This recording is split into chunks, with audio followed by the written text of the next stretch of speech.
Ujar Nabi, andai kata kalian itu tidak berbuat dosa sama sekali, aku sungguh takut kepada kalian akan jatuh dalam dosa yang lebih besar, yaitu dosa sifat ujub.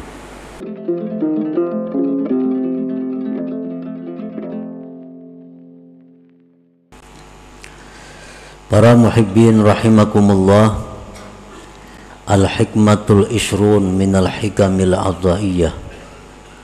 Qala al-imam Ahmad ibnu Athaillah as-Sakandari rahimahullah wa nafa'ana bi ulumih. Hikmah yang ke-20 dari Al-Hikam, berkata Imam Ahmad bin Athaillah as-Sakandari rahimahullah, ma aradat himmatu salikin antakifa indama kushifa laha illa wa nadathu hawatiful haqiqah alladhi tatlubu amamak wa la tabarrajat lahu zawahirul mukawwanat illa wa nadathu haqa'iquha innama nahnu fitnatum fala takfur.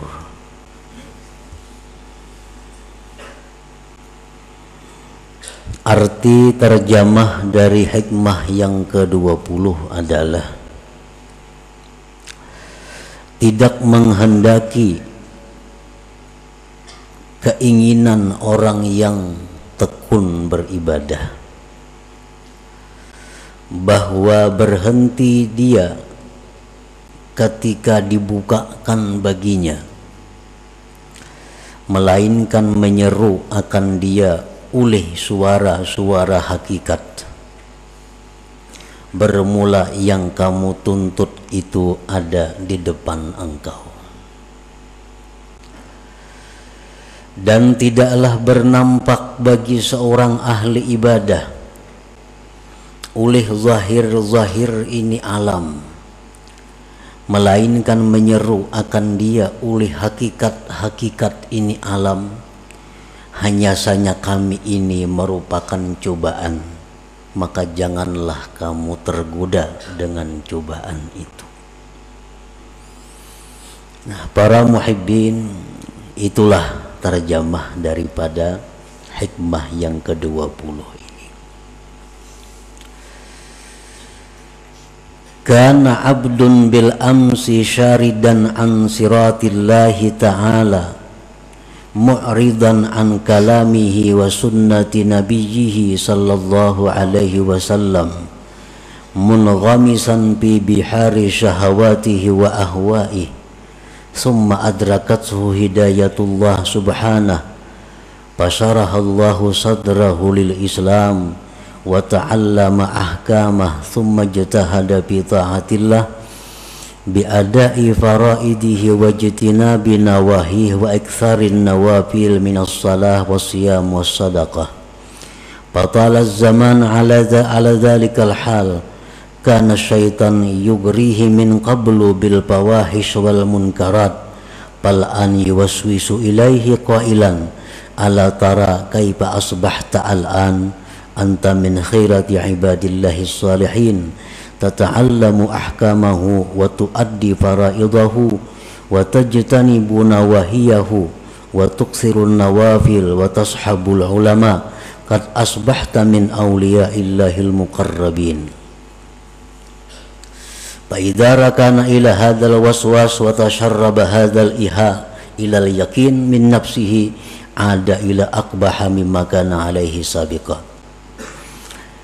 Nah, ini adalah keterangan sekaligus contoh dari hikmah yang ke-20 tadi. Di dalam hikmah yang ke-20 itu terdapat dua bagian. Bagian yang pertama, ma'aradat himmatu salikin antakifa indama kushifa laha illa wanadathu hawatiful haqiqah alladhi tatlubu amamak. Sedangkan bagian kedua yang selanjutnya adalah seorang hamba yang dulunya hamba ini lari, menyimpang dari jalan Allah, berpaling dari kalam Allah dan sunnah Nabi Sallallahu Alaihi Wasallam. Seorang hamba ini tenggelam dalam lautan syahwat dan hawa nafsunya. Jadi seorang manusia yang dahulunya ingkar kepada Allah, yang dahulunya manusia ini mementingkan syahwat dan hawa nafsunya, tidak peduli hukum Allah, tidak peduli halal haram. Nah, kemudian si hamba ini diberi hidayah oleh Allah, diberi petunjuk, maka Allah bukakan hatinya untuk Islam, maka dia belajarlah hukum-hukum agama. Dia kemudian bersungguh-sungguh taat kepada Allah dengan menunaikan keperduannya, menjauhi larangan-larangan Allah, memperbanyak sunat-sunat dari sembahyang, puasa, dan sedekah. Dan lama masa yang demikian, artinya bertahun-tahun, berpuluh-puluh tahun, seorang hamba yang dulunya ingkar kepada Allah kemudian dapat hidayah, akhirnya berbalik ke jalan Allah, menuntut ilmu. Pekerjaannya sekarang ini, yang dulunya jauh dari majelis ilmu, sekarang menuntut ilmu, ibadahnya kuat, zikirnya banyak. Adalah syaitan dahulunya menggoda ini hamba dengan kejahatan-kejahatan dan munkar. Dahulunya si hamba ini kawan syaitan, diajak syaitan berbuat maksiat, mau. Diajak syaitan berbuat kejahatan, mau. Setelah dapat hidayah Allah, maka hamba ini telah berbalik menjadi hamba yang taat, tekun ibadahnya. Nah, sesudah hamba tadi tekun dalam ibadah, sungguh dalam menuntut ilmu, syaitan itu menggoda lagi kepada hamba ini. Tapi godaannya bukan seperti dulu, mari minum arak, mari berjudi, mari berzina, mari melakukan riba. Itu godaan dahulu, kada mampan lagi. Karena ini orang sudah dapat hidayah dari Allah, sudah menuntut ilmu, sudah rajin ibadah. Nah, syaitan itu menggoda dia. Dengan apa godaan syaitan? Ala tara kaifa asbahta al'an. Oh si fulan, ya syaitan, apakah tidak kau lihat diri engkau sekarang ini? Engkau sekarang termasuk hamba Allah yang pilihan. Nah, engkau sekarang sudah masuk dalam hamba Allah yang pilihan. Engkau belajar hukum Allah, engkau menunaikan keperduan, engkau sudah menjauhi larangan, engkau sudah banyak melakukan yang sunat-sunat, engkau sudah dekat dengan para ulama-ulama. Sekarang engkau, ujar syaitan, termasuk aulia Allah al-muqarrabin. Sekarang engkau wali, dahulu ikan buntat, sekarang engkau wali. Ibadah engkau luar biasa, menuntut ilmu siang malam. Jadi engkau sekarang ini, ujar syaitan, sudah menjadi waliullah, sudah menjadi wali Allah.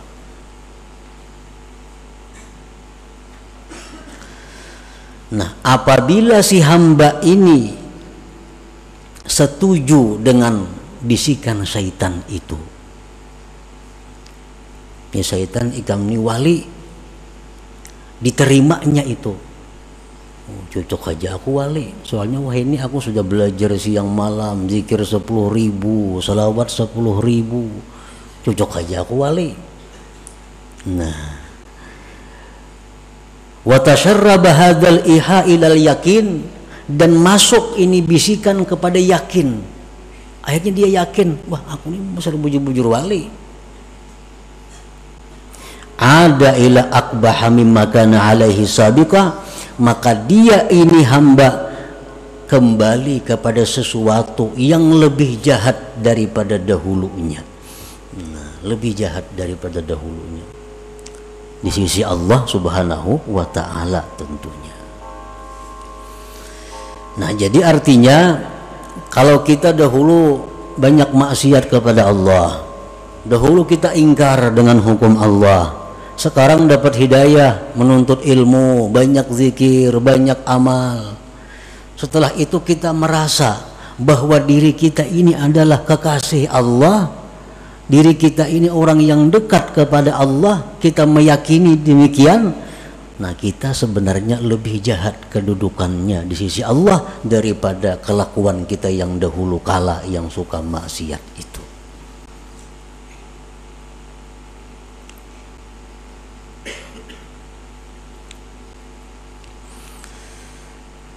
Itulah yang dikhawatirkan oleh Rasulullah sallallahu alaihi wasallam. Dalam sebuah hadis beliau bersabda, "Lau lam tuznibu la khasyitu alaikum ma huwa akbaru min dzalik al-ujubu al-ujubu." Ujar Nabi, andai kata kalian itu tidak berbuat dosa sama sekali, aku sungguh takut kepada kalian akan jatuh dalam dosa yang lebih besar, yaitu dosa sifat ujub. Dosa sifat ujub tadi.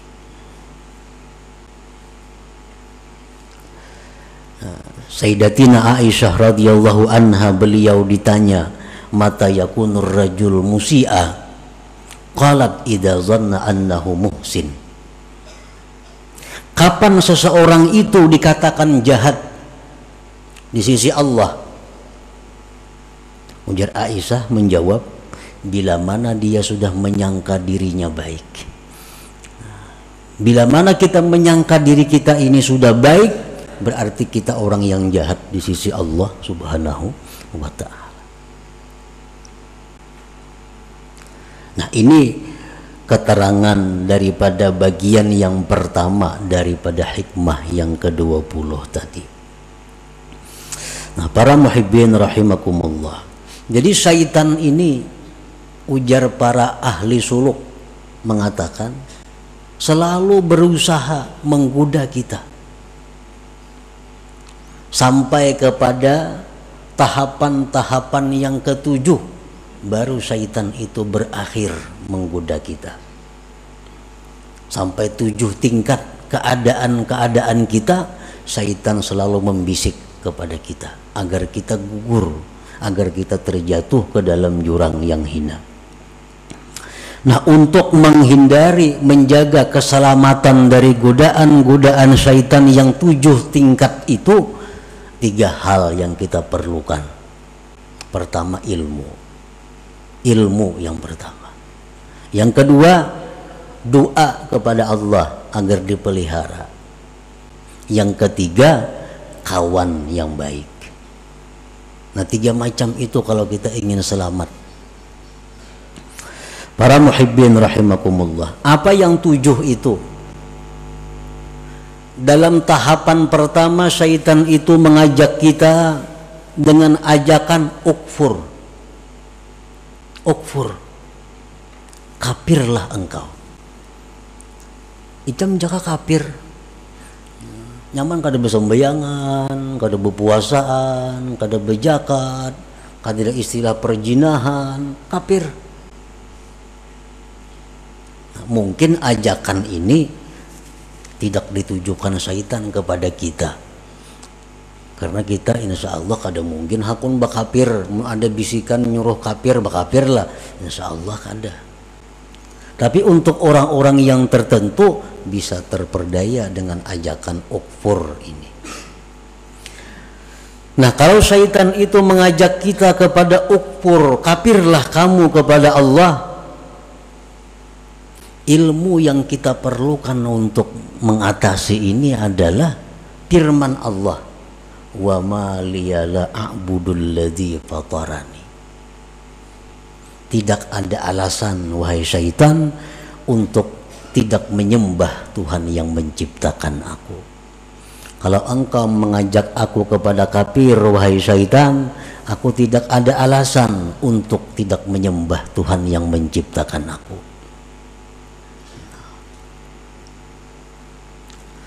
Selamat kita. Kada hakun bekafir dibawai kafir kada mau. Lalu dalam tahapan yang kedua, syaitan mengajak kita, membisik kepada kita, la tuti' rabbak. La tuti' rabbak.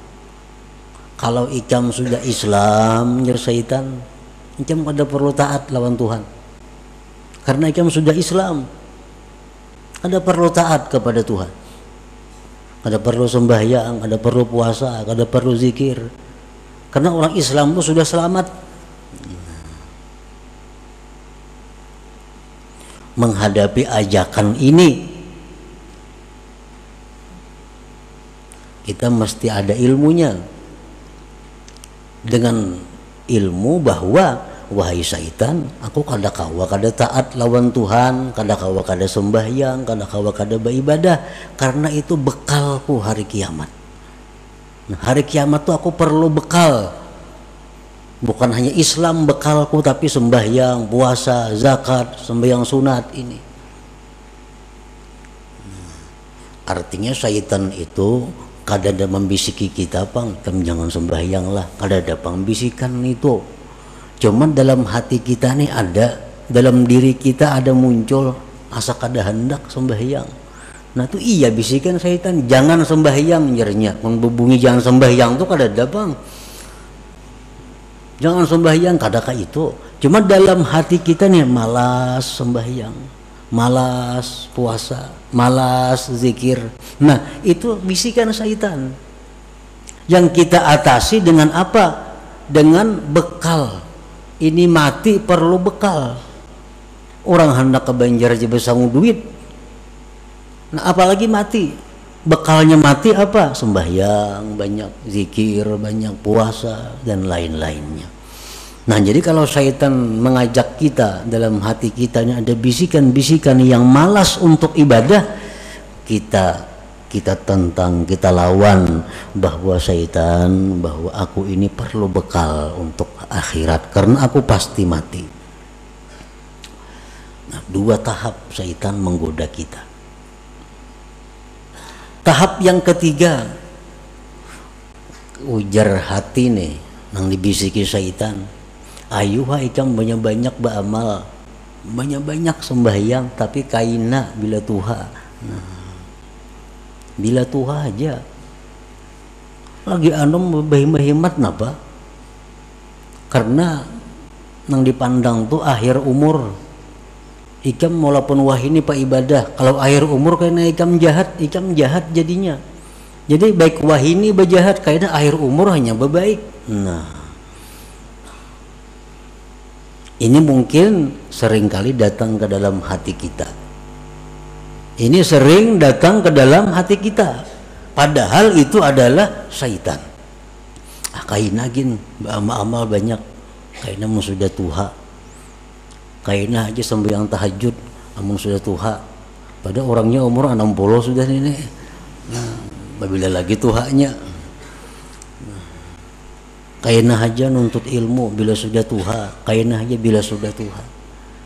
Nah, apabila dalam hati kita ada bisikan seperti itu, kita punya ilmu bahwa umur itu di tangan Allah. Umur kada pandang Tuha muda, kada pandang sihat sakit. Kalau sampai mati, jadi kada kawa menunda-nunda amal itu. Bila ini hendak beribadat, gawi laksanakan, kada perlu menunda. Nah para muhibbin rahimakumullah, syaitan itu hati kita ini dibisikinya lagi. Jadi syaitan, kalau engkau memang hendak beramal beribadat juga, ajil, Lakasi beramal sembahyang jam 1000 rakaat semalaman kayak Zainal Abidin, atau 500 rakaat kayak Imam lakasi. Nah, digasaknya kita oleh syaitan supaya banyak-banyak beramal. Tujuannya apa? Bila kena banyak kita busan ampe. Atau lagi tujuan syaitan bila banyak-banyak itu berancap-ancap kada sempurna, sembahyang kada bertumak ninah jadinya. Itu tahapan yang keempat daripada syaitan, bahwa segera. Nah, ini kita atasi syaitan dalam hati kita bisiki, aku beramal kada perlu belaka-lakas, yang penting aku sempurna, kada perlu berancap-ancap. Karena begitu ada niatku sudah beramal itu sudah masuk. Perlahan kita gawi, perlahan sembahyang, perlahan baca Quran kita perlahan. Nah, tahapan yang kelima, syaitan ini menggoda kita lagi dengan godaan apa? Nah, syaitan kalau ikam sudah perlahan itu, ikam tunggu, ikam akan dipuji oleh seluruh makhluk. Ikam akan dipuji oleh manusia, ikam akan dipuji oleh orang-orang besar karena mengakui kehebatan engkau. Ikam ahli ibadah, ibadahnya bagus. Nah, supaya kita ini ria. Nah, kita atasi dengan demikian, wahai syaitan, aku beribadah kada mengharapkan pujian orang, aku beribadah kada mengharap penilaian orang. Yang kutuju itu adalah penilaian Allah. Aku cukup Allah yang mengetahui aku beramal, kada perlu orang lain.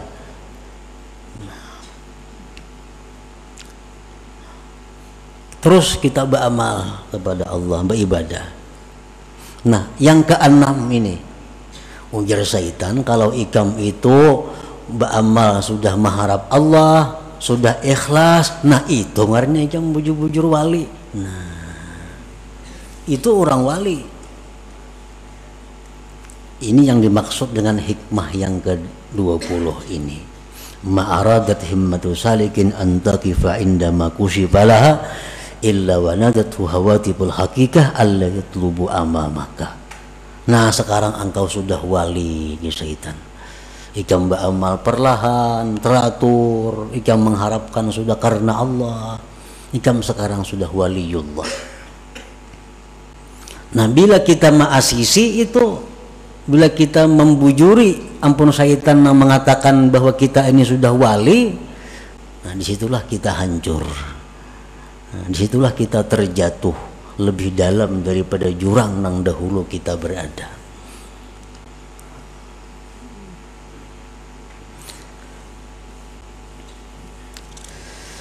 Nah, fasabilu salama li hadzal abdi ayyujiba syaitan aina ana minal awliya was salihin wa ana warikun bi bihari taksir wa qillatil ilm qalbi mashghulun bid dunya wa ma ukhlisu fil amal wa lam a'lam hal tuqbalu taubati amla inna ma ana abdun hakir katsiruz dzunub arju rahmat rabbi.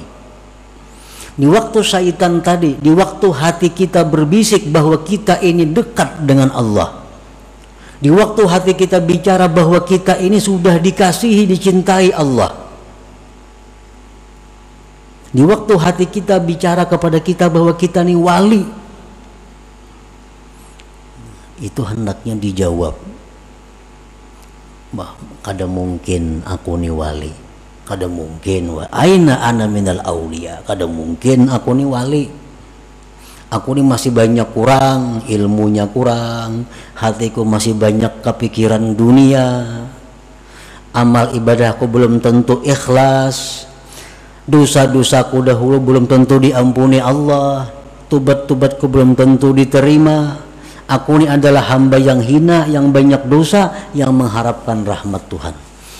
Nah, ini yang jawabannya kalau timbul bisikan di hati kita. Itu yang dimaksud dengan wanadathu hawatibul hakikah alla yadlubu amamaka. Aku ini masih banyak dosa walaupun aku beribadat, Walaupun aku baca Quran, tapi dosa-dosaku dulu belum tentu diampuni Allah. Tobat belum bisa diterima, belum tentu diterima. Nah, bila kita mampu menentang yang demikian tadi dengan perasaan-perasaan bahwa kita masih hina, kita masih banyak dosa, kita masih jauh dari Allah, berarti kita berhasil, berarti kita selamat. Siti Aisyah tadi dikata, kapan seseorang itu dikatakan jahat di sisi Allah? Bila mana dia menganggap dirinya sudah baik. Kapan seseorang yang baik di sisi Allah? Bila mana dia masih menyangka dirinya jahat. Bila mana dia menyangka dirinya masih jahat, dirinya masih banyak dosa, dirinya masih hina, itulah yang baik di sisi Allah Subhanahu wa ta'ala. Nah, para muhibbin rahimakumullah. Jadi yang keenam tingkatannya ujub ini. Dan bisikan-bisikan itu pasti ada di dalam hati kita. Yang ketujuh itu datang lagi dalam hati kita. Sudah bagus, sudah 6 langkah syaitan menggoda kawa diatasi. Yang ketujuh, syaitan artinya bisikan hati kita. Bisikan hati kita ini berbicara, apa bahimahimat ba'amal, amun aku ini sudah takdir ke surga, pasti ke surga mati. Amun aku takdir ke neraka, pasti ke neraka. Nah, apa gunanya aku bahimahimat nih? Nah, ini sudah ketuhukan ba'amal, sudah kebanyakan kitab yang dipelajari, sudah kebanyakan guru yang didengari, timbul pikiran itu. Nah, apa aku berhimat-himat beribadah, amun aku takdir ke neraka, ya ke neraka juga mati. Amun aku takdirnya ke surga, walaupun aku maksiat, pasti ke surga juga mati. Nah, ini ada dalam hati seseorang hamba Allah, bisikan seperti itu, walaupun kada semua orang, tapi ada dalam hati. Nah, bila demikian ada, kita jawab bahwa aku hidup mati bukan untuk surga neraka. Hidupku matiku untuk Allah. Inna salati wa nusuki wa mahyaya wa mamati lillah rabbil alamin. Pokoknya aku beribadah kepada Allah. Urusan ke neraka ke surga itu urusan Allah. Nah, bila kawa demikian, kita sudah berhasil melalui 7 tingkatan daripada godaan-godaan syaitan tadi. Nah, para muhibbin rahimakumullah, bagian yang kedua daripada hikmah yang ke-20 ini adalah as-saliku fi asna'i sulukihi katazharu lahu anwa'ul khawarik kastijabatid du'a wa iqbalil khalqi wa tawsi'ah fid dunya wal masyi 'alal ma wal ittila' ala asrarin nas fa idza rakana ila hadhihi wa lam yaj'alha fitnah ihtajaba 'anillah subhanahu wa ta'ala. Seorang yang ahli ibadah itu di tengah-tengah perjalanannya kadang-kadang ada timbul hal-hal yang menyalahi adat. Orang-orang yang sedang tekun beribadah itu kadang-kadang di tengah jalannya diberi Allah keistimewaan. Seperti apa? Doanya dikabulkan. Ujarnya hujan hari. Ujarnya ini. Nah, itu contohnya. Seperti bisa berjalan di atas banyu umpamanya. Seperti mengetahui isi hati manusia. Nah, itu sebenarnya adalah fitnah, cobaan. Apabila seorang ahli ibadah ini senang dengan demikian, maka dia terdinding dari Allah Subhanahu wa ta'ala. Artinya apa? Ini sudah zikir banyak kepada Allah, salawat banyak, sembahyangnya banyak, semuaan banyak ibadah-ibadahnya. Diberi Tuhan keistimewaan.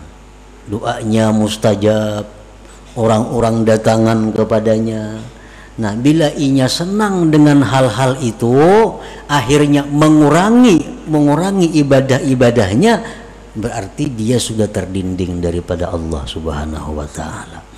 Nah, jadi di pertengahan kita, di pertengahan umur, di mana kita sedang tekun beribadah, itu Allah beri kita keistimewaan bahwa itu adalah fitnah, itu ujian. Bila kita pegang ujian itu, kita akan terdinding daripada Allah.